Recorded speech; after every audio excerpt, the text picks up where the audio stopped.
समझिए लालू प्रसाद राबड़ी देवी की सुरक्षा पर सरकार ने क्यों बदला फैसला। दूसरी खबर आपको समझाएंगे। विधायक राजू सिंह को 4 साल की सजा के मायने समझिए, क्योंकि कोर्ट ने बड़ा फैसला सुनाया है। तीसरी खबर आपको बताएंगे, समझिए रिफाइनरी से क्या क्या फायदे होंगे। और चौथी खबर आपको बताएंगे, समझिए मॉनसून में देरी क्यों है गंभीर समस्या। तो आइए अब विस्तार से खबर को समझते हैं।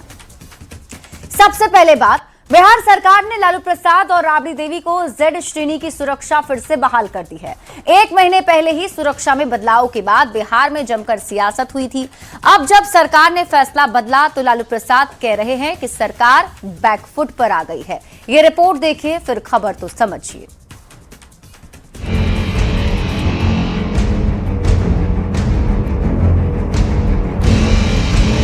करीब 1 महीने की बयानबाजी और आरोप प्रत्यारोप के बाद एक बार फिर पूर्व मुख्यमंत्री लालू प्रसाद और पूर्व सीएम राबड़ी देवी को जेड श्रेणी की सुरक्षा मिल गई है। इस आदेश के आने के बाद लालू प्रसाद का बयान भी आया। उन्होंने कहा सरकार ने गलत किया था और अब वो बैकफुट पर आ गई है। कुछ कहेंगे आखिर सरकार इस तरह से आपको जेड श्रेणी की सुरक्षा भी दे दी फिर से?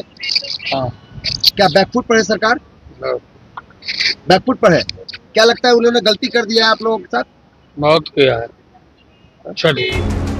लालू प्रसाद के बयान पर चुटकी लेते हुए जेडीयू के मुख्य प्रवक्ता नीरज कुमार ने उनसे मुंह फुलाना बंद करने का आग्रह कर दिया। माननीय लालू प्रसाद जी, कब तक मुंह फुलाए रहिएगा? अब तो सुरक्षा मिल गया और सुरक्षा कर्मियों को न वेतन देने का जिम्मा आपका, न गाड़ी का पेट्रोल डीजल का, तो आप तो मुंह फुलौल गाल फुलौल करके राजनीति किया जाता है। वहीं बीजेपी कहती है कि सुरक्षा का फैसला संबंधित समिति नियमों के हिसाब से लेती है, इसे बदले की राजनीति से नहीं जोड़ना चाहिए। भाई, सुरक्षा का निर्णय सरकार की एक समिति करती है। उस समिति के पास इन लोगों ने अपनी बात कही थी, बार बार इसको राजनीतिक मुद्दा बनाया। समिति को लगा कि सुरक्षा बहाल करनी चाहिए, सुरक्षा बहाल हो गई। बीते दिनों सुरक्षा में कटौती के विरोध में अब सरकार ने अपना फैसला बदल लिया है और पुरानी सुरक्षा व्यवस्था बहाल कर दी है। पर सुरक्षा के मुद्दे पर सियासत अब भी जारी है। पटना से संवाददाता धर्मेंद्र कुमार और शैलेंद्र कुमार के साथ ब्यूरो रिपोर्ट। तो देखिए, अब आपको इस पूरे मामले पर खबर समझाते हैं, आखिर क्या क्या बयानबाजी हो रही है, क्योंकि एक बार फिर से आरोप प्रत्यारोप का दौर शुरू हो गया है। तो लालू प्रसाद और राबड़ी देवी की सुरक्षा पर बिहार सरकार ने अपना फैसला बदला है। और अब आप पूरी खबर समझिए। लालू प्रसाद और राबड़ी देवी को फिर से सरकार की तरफ से जेड कैटेगरी की सुरक्षा दे दी गई है, यानी जो सुरक्षा पहले हटाई गई थी वो सुरक्षा फिर से मिल गई है। अब यह फैसला सरकार ने क्यों लिया ये आपको समझाएंगे, लेकिन उससे पहले आप ये समझिए कि जेड श्रेणी की सुरक्षा क्या होती है। तो इसमें उच्च स्तरीय वीआईपी सुरक्षा कैटेगरी है। 24 घंटे शिफ्ट में सुरक्षा मिलती है, जिसके तहत कुल 22 सुरक्षाकर्मी तैनात होते हैं। 4 से 6 एनएसजी कमांडो शामिल होते हैं। इसके अलावा केंद्रीय सशस्त्र बल के विशेष जवान होते हैं। खतरे के आधार पर इनकी संख्या कम या ज्यादा हो सकती है। इसके अलावा काफिले में स्कॉट गाड़ी होती है। बुलेट प्रूफ गाड़ी भी उपलब्ध कराई जाएगी। अब लालू प्रसाद और राबड़ी देवी की सुरक्षा पर सियासत क्यों हो रही है, इसे समझिए। तो 1 महीने पहले ही बिहार सरकार ने राज्य के वीवीआईपी सुरक्षा प्रबंध की समीक्षा की थी। इस समीक्षा के बाद लालू यादव और राबड़ी देवी की सुरक्षा श्रेणी में बदलाव किया गया और इस फैसले को लेकर बड़ा राजनीतिक विवाद खड़ा हो गया। सुरक्षा में कटौती से नाराज लालू परिवार ने सरकार की सुरक्षा लौटा दी। राबड़ी देवी ने अपने आवास पर तैनात सुरक्षा जवानों को भी वापस भेज दिया। मीसा भारती और तेजस्वी यादव ने भी अपने सुरक्षा कर्मियों को वापस लौटा दिया। अब सरकार ने लालू प्रसाद और राबड़ी देवी के लिए पहले की तरह जेड कैटेगरी सुरक्षा बहाल कर दी है। अब लालू प्रसाद ने इस पर कहा कि सरकार बैकफुट पर आ गई है। और अब आप खबर तो समझिए कि सरकार ने आखिर अपना फैसला क्यों बदला। तो लालू प्रसाद और राबड़ी देवी पूर्व मुख्यमंत्री हैं। दोनों नेताओं का बिहार में बड़ा जनाधार है। लालू प्रसाद केंद्र में भी मंत्री रह चुके हैं। राबड़ी देवी विधान परिषद में फिलहाल नेता प्रतिपक्ष हैं। पहले दोनों नेताओं के पास जेड कैटेगरी सुरक्षा थी। 1 महीने पहले सरकार ने सुरक्षा घटाई थी। सरकार के फैसले पर खूब सियासत हुई। सरकार ने फिर फैसले की समीक्षा होने की बात कही। समीक्षा के आधार पर फिर सरकार ने फैसला लिया, जिस फैसले के तहत सुरक्षा वापस बहाल कर दी गई है। बढ़ते आगे और अब बात बड़ी खबर की करेंगे। साहिबगंज से बीजेपी विधायक राजू कुमार सिंह को कोर्ट से बड़ा झटका लगा है। दिल्ली के राउज एवेन्यू कोर्ट ने उन्हें 7 साल पुराने हर्ष फायरिंग मामले में दोषी करार देते हुए 4 साल की सजा सुनाई है। इसके साथ ही अदालत ने मृतक महिला के पति को 25 लाख रुपए का मुआवजा देने का आदेश भी दे दिया है।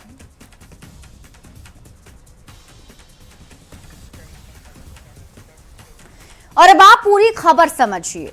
सबसे पहला पूरा मामला क्या है वो आपको बता देते हैं। देखिए, मामला है 31 दिसंबर 2018 की रात का, जब नए साल के जश्न के मौके पर पार्टी हो रही थी और इसी पार्टी के दौरान हर्ष फायरिंग हुई। इस हर्ष फायरिंग में महिला डॉक्टर को गोली लगी थी। गोली लगने से डॉक्टर अर्चना गुप्ता की मौत हो गई थी। राजू कुमार सिंह गैर इरादतन हत्या और आर्म्स एक्ट मामले में दोषी हुए। राउज एवेन्यू कोर्ट ने दोषी करार देते हुए ये सजा सुनाई है। मृतका के पति को 25 लाख रुपए मुआवजा देने का आदेश दिया गया है। विधायक राजू सिंह को 4 साल की जेल की सजा भी सुनाई गई है। अब आप खबर तो समझिए, 4 साल की सजा के मायने समझिए। विधानसभा सदस्यता पर असर पड़ सकता है। 2 साल या उससे अधिक सजा पर उनकी सदस्यता भी छिन जाती है। जन प्रतिनिधित्व अधिनियम 1951 की धारा 8(3) के तहत यह प्रावधान है। दोष सिद्धि की तारीख से सदस्यता समाप्त हो जाती है। उच्च अदालत में फैसले को चुनौती देने का कानूनी विकल्प भी है। हाई कोर्ट या सुप्रीम कोर्ट उनकी दोष सिद्धि पर रोक लगा सकता है। उच्च अदालत से राहत मिली तो सदस्यता बहाल हो सकती है। उच्च अदालत से राहत नहीं मिली तो उनकी कुर्सी जा सकती है। बढ़ते आगे और अब बात अगली खबर की। बिहार में अपराध पर नियंत्रण के लिए सरकार लगातार बड़े फैसले ले रही है और इसी कड़ी में आज मुख्यमंत्री सम्राट चौधरी ने एक्स पर पोस्ट करके ये जानकारी दी कि राज्य में अपराधियों को जल्द सजा दिलाने की तैयारी की जा रही है और इसके लिए 100 फास्ट ट्रैक कोर्ट के गठन का प्लान बनाया जा रहा है। सीएम ने पोस्ट कर लिखा, अपराध पर प्रभावी नियंत्रण और त्वरित न्याय की दिशा में बड़ा कदम। अपराध से जुड़े मामलों के तुरंत निपटारे और नियंत्रण के लिए 100 फास्ट ट्रैक कोर्ट के गठन की कार्रवाई की जाएगी।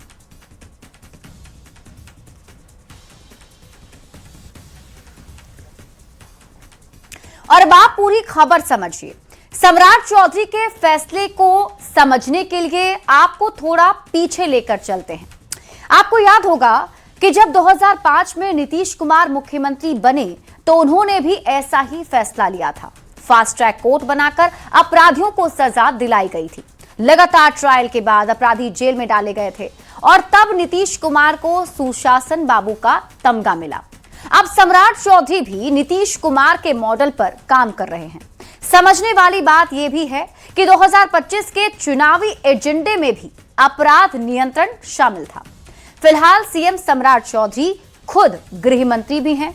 लॉ एंड ऑर्डर की जिम्मेदारी भी मुख्यमंत्री सम्राट चौधरी पर ही है, तो उनका इस पर फोकस भी बना हुआ है और इसलिए अब उन्होंने 100 नए फास्ट ट्रैक कोर्ट का गठन का फैसला लिया है, क्योंकि सीएम सम्राट सिर्फ एनकाउंटर के भरोसे नहीं रहना चाहते हैं और वो चाहते हैं कि जल्द से जल्द जो दोषी हों, जो अपराधी हों, उन्हें सीधे कोर्ट से सजा मिले। बढ़ते आगे और बात अगली खबर की। राजस्थान के पचपदरा में प्रधानमंत्री नरेंद्र मोदी ने देश की पहली ग्रीन फील्ड रिफाइनरी का उद्घाटन किया। करीब 79,459 करोड़ रुपए की लागत से तैयार ये परियोजना केवल राजस्थान ही नहीं बल्कि देश की पहली ग्रीन फील्ड रिफाइनरी सह पेट्रोकेमिकल कॉम्प्लेक्स भी है। राजस्थान की इस धरती से भारत ने विकसित होने, आत्मनिर्भर होने की दिशा में एक बहुत बड़ा कदम उठाया है। आज इस रिफाइनरी को देश को समर्पित किया गया है। ये रिफाइनरी यहां हजारों लोगों के रोजगार का माध्यम बनेगी। मैं राजस्थान के युवाओं को इस रिफाइनरी की विशेष तौर पर बधाई देता हूं। साथियों, आज का दिन साक्षी है कि बीजेपी सरकारें परियोजनाओं को सिर्फ शिलान्यास करके नहीं छोड़ती है, बल्कि हम उन परियोजनाओं को पूरा करने के लिए भी दिन रात एक कर देते हैं। 2 महीने पहले यहां जो हादसा हुआ, उसके बाद इतनी तेजी से काम पूरा कर लेना, ये भी परिश्रम की पराकाष्ठा का उदाहरण है। आप सबने दिखा दिया है, चुनौती चाहे कितनी भी बड़ी और अप्रत्याशित क्यों न हो, नया भारत अपने संकल्पों से न पीछे हटता है और न ही अपनी रफ्तार कम करता है। तो प्रधानमंत्री नरेंद्र मोदी ने आज ये बड़ी सौगात दी। हम आपको अब पूरी खबर समझाते हैं, विस्तार से आप खबर समझिए। ग्रीनफील्ड रिफाइनरी आखिर क्या होती है, पहले आप ये जान लीजिए। देखिए, पूरी तरह नई जगह पर शुरू से बनाई जाती है।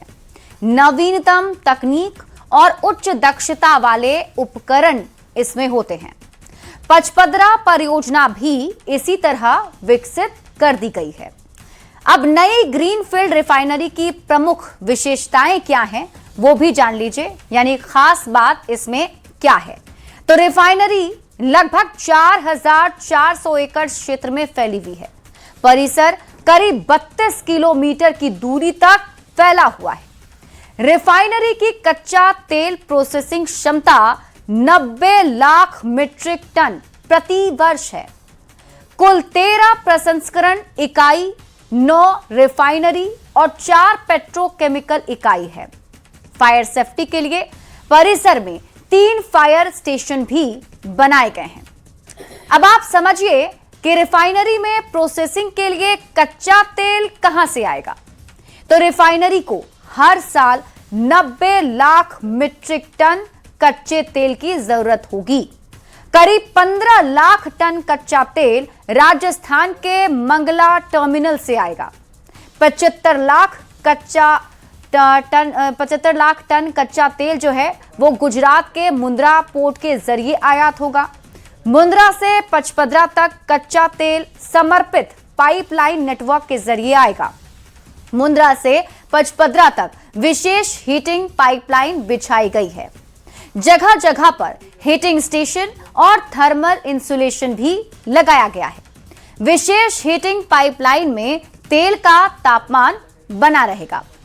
अब यहां पर समझने वाली बात यह है कि ईंधन तैयार होकर जाएगा कहां। तो पेट्रोल और डीजल को रिफाइनरी से सीधा गुजरात के पालनपुर तक भेजा जाएगा। HPCL की पाइपलाइन के जरिए पेट्रोल और डीजल को पालनपुर भेजा जाएगा। पालनपुर से इसे देश भर में फिर वितरित कर दिया जाएगा। अब आप ये समझिए कि रिफाइनरी से क्या क्या फायदे हम लोगों को होने वाले हैं, यानी भारत के लोगों को होने वाले हैं। तो भारत की ईंधन जरूरत करीब 9 से 10% आपूर्ति होगी। भारत की ऊर्जा सुरक्षा को मजबूती मिलेगी। इसकी वजह से पेट्रोकेमिकल क्षेत्र में आत्मनिर्भरता बनेगी। पेट्रोकेमिकल और प्लास्टिक पार्क के विकास को भी देश में बढ़ावा मिलेगा। डाउनस्ट्रीम और सहायक उद्योग विकसित होंगे। इसके अलावा राजस्थान में औद्योगिक विकास को भी गति मिलेगी। करीब 1 लाख लोगों को प्रत्यक्ष और अप्रत्यक्ष रोजगार भी मिलेगा। यानी कि इसके खुलने की वजह से न सिर्फ ईंधन की बढ़ोतरी होगी, उसमें फायदा मिलेगा, बल्कि लोगों को रोजगार भी मिलेंगे। बढ़ते हैं आगे और बात अगली खबर की। मॉनसून के दस्तक दिए 20 दिन से ज्यादा समय बीत चुके हैं, लेकिन अब तक वैसी बारिश नहीं हुई है जिसकी खरीफ फसलों, खासकर धान की खेती के लिए जरूरत होती है। ऐसे में किसानों की परेशानी बढ़ गई और आर्थिक बोझ बढ़ने लगा है। खेत सूखे पड़े हैं। बड़ी संख्या में किसान अब तक धान का बिचड़ा तक नहीं गिरा पाए।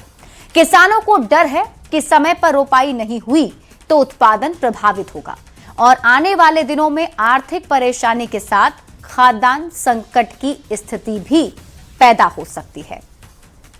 आए तो थे जैसे धान के तैयारी के करने के लिए, रोहन 76 में दिए मोरी, अभी हो रहा है 30 दिन, अभी 1.5 इंची के हुआ, रोज धान मोरी मर जाता है। सांझ के पटाते हैं, बिहने सूख जाता है। देखिए कैसा जैसे धूप के हुए, और सरकार के तरफ से कोई व्यवस्था नहीं है।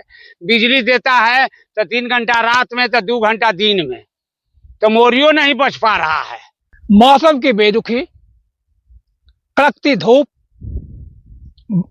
धान रोपने का समय, देखिए क्या स्थिति है। हम दिखा रहे हैं आपको, ये जो बिचड़ा गया किसान, इसकी स्थिति को हम दिखा रहे हैं। देखिए ये दरार पड़ चुका है, खेतों में पानी नहीं है, किसान बेबहाल है। क्या करेंगे किसान? किसानों के चेहरे पर स्पष्ट चिंता की लकीर दिखाई रही है। खेती करे आप कहाँ मोरी अथी होल है, देख रहे हैं कि मोरी सब जड़ रहा है, लहर रहा है। कैसे खेती करेंगे आप? कैसे करेंगे सब तो भगवान न जानेंगे। हम लोग नकदी बकटैया खेती जोतते हैं और पानी तनी पड़ ही नहीं रहा है, तो कैसे हम लोग का मुआवजा लौटेगा? बिजली मिलता नहीं है तो हम लोग क्या करें, मरेंगे, भूख मरने के बारी हाल है। और अब हम आपको पूरी खबर समझाते हैं, आप खबर तो समझिए। मॉनसून में देरी क्यों गंभीर समस्या है, इस सवाल को अब आप समझिए। देखिए, बिहार में किसान मुख्य तौर पर धान की ही खेती करते हैं और धान की खेती के लिए अच्छी बारिश का होना बहुत जरूरी है। जून जुलाई का जो महीना होता है, ये सबसे महत्वपूर्ण किसानों के लिए होता है और बारिश की कमी के कारण धान की खेती में परेशानी हो रही है। धान की रोपाई के लिए खेतों में नर्सरी तैयार की जाती है। पर्याप्त पानी न मिलने के कारण बिचड़े अब खेतों में ही सूखने लगते हैं। डीजल पंपिंग सेट या फिर बिजली के मोटर से सिंचाई करनी पड़ती है। सिंचाई का खर्च कई गुना ज्यादा बढ़ जाता है। महंगी सिंचाई और कम उत्पादन की आशंका से आमदनी भी प्रभावित होती है। अब बिचड़े सूखने पर किसानों को दोबारा बीज खरीदने पड़ते हैं और देरी से मॉनसून आने या फिर मॉनसून के कमजोर रहने से मिट्टी भी सूख जाती है, उसमें दरार पड़ जाती है। खरीफ फसल के साथ रबी फसलों की बुआई पर भी इसका बहुत बुरा असर पड़ता है और अभी किसान वही झेल रहे हैं। अब सवाल है, किसानों को क्या करना चाहिए?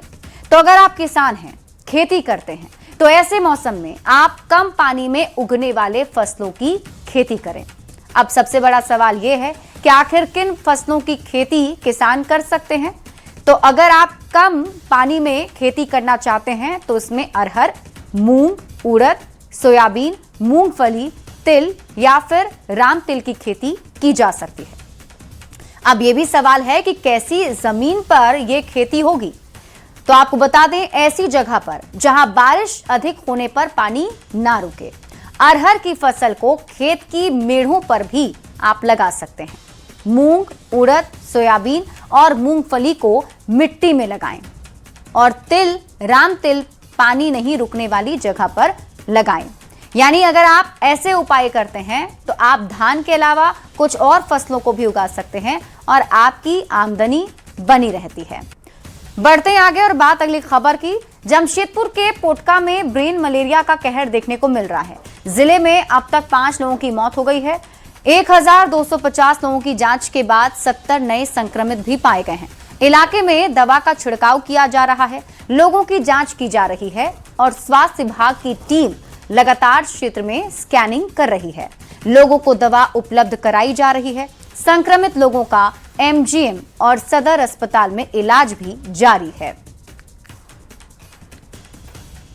जब आउटब्रेक हुआ है तो उसका तो इलाज करना होगा, उसका रोकथाम करना भी तो नहीं ज़रूरी है कि ताकि ये और फैले नहीं चारों तरफ। अब क्योंकि रोज़ाना टेस्टिंग भी हो रहा है, रोज़ाना नए मरीज़ भी मिल रहे हैं और उनका इलाज भी हो रहा है। इस वक्त अगर आप देखें तो कुल मिलाकर 3-4 दिनों में 40 मरीज़ तो मेरे सदर हॉस्पिटल में भर्ती हैं, जिसमें आज सुबह से 3 मरीज़ भी आए हैं। सबों का इलाज बेहतर तरीके से हो रहा है और जो स्प्रे करना है या फॉगिंग करना है वो सब भी हो रहा है। और अब आप पूरी खबर समझिए, क्योंकि ब्रेन मलेरिया से लोग काफी ज्यादा परेशान हैं और अब तक कई लोगों की मौत की खबर है। लेकिन सबसे पहले आप ये जान लीजिए कि ब्रेन मलेरिया होता क्या है। तो ब्रेन मलेरिया को सेरेब्रल मलेरिया भी कहते हैं, जिसमें मलेरिया का सबसे गंभीर रूप माना जाता है। इससे दिमाग को प्रभावित करता है ब्रेन मलेरिया, यानी सीधा असर इसका आपकी ब्रेन पर, आपके दिमाग पर पड़ता है। दौरे, बेहोशी, भ्रम और कोमा इसके मुख्य लक्षण भी हैं। दौरे के बाद मरीज 30 मिनट से अधिक समय तक कोमा में रह सकता है। मतलब अगर दौरा आया, झटका आया तो उसके बाद 30 मिनट तक व्यक्ति उसी तरीके से कोमा में रहता है। समय पर उपचार ना मिलने पर जान का खतरा भी पड़ सकता है। अब आप ये समझिए कि ब्रेन मलेरिया के लक्षण क्या हैं। मतलब आप कैसे पता करें कि आपको ब्रेन मलेरिया हो चुकी है या आपको डॉक्टर से दिखाना चाहिए। तो धुंधली या फिर असामान्य दृष्टि हो जाए, मतलब आपको धुंधला दिखाई पड़े, आंख आपकी फड़फड़ानी शुरू हो जाए, इसके अलावा आंखों का ऊपर या फिर एक तरफ मुड़ जाना, गर्दन में अगर आपके अकड़न महसूस हो रही है, शरीर में अगर असामान्य अकड़न हो रही है, जबड़े का जकड़ना और दांत पीसना भी एक मुख्य लक्षण है। इसके अलावा बेहोशी या कोमा भी एक लक्षण है। तेज बुखार हो जाना, लीवर या तिल्ली का बढ़ना, पीलिया, फेफड़ों में सूजन और किडनी की खराबी भी इसके लक्षण बताए जाते हैं। गंभीर एनीमिया, लो ब्लड प्रेशर और रक्तस्राव भी सिम्टम्स हैं। यानी ये सब लक्षण अगर आपको दिखाई दे तो तुरंत आपको डॉक्टर से संपर्क करना चाहिए। अब सवाल है कि ब्रेन मलेरिया का उपचार क्या होता है, मतलब कैसे इसे ट्रीट किया जा सकता है। तो आर्टेसुनेट और आर्टेमेथर से इलाज किया जाता है। क्विनिन और क्विनिडाइन भी दी जाती है। गंभीर मरीज को आईसीयू में भर्ती किया जाता है। कोमा में वेंटिलेटर की जरूरत पड़ सकती है। दौरे रोकने के लिए एंटी सीजर दवाएं दी जाती हैं। अब इससे बचाव के उपाय भी जान लीजिए। बचाव के उपाय हैं, मच्छरदानी का आपको इस्तेमाल करना चाहिए। घर और आसपास पानी जमा मत होने दीजिए। पूरी बाजू के कपड़े पहनिए। मच्छर भगाने वाले उपाय भी आप अपना सकते हैं। बुखार होने पर तुरंत अपनी जांच कराएं। लक्षण दिखने पर डॉक्टर की सलाह लें और उसके बाद ही आगे कुछ सोचें। इसी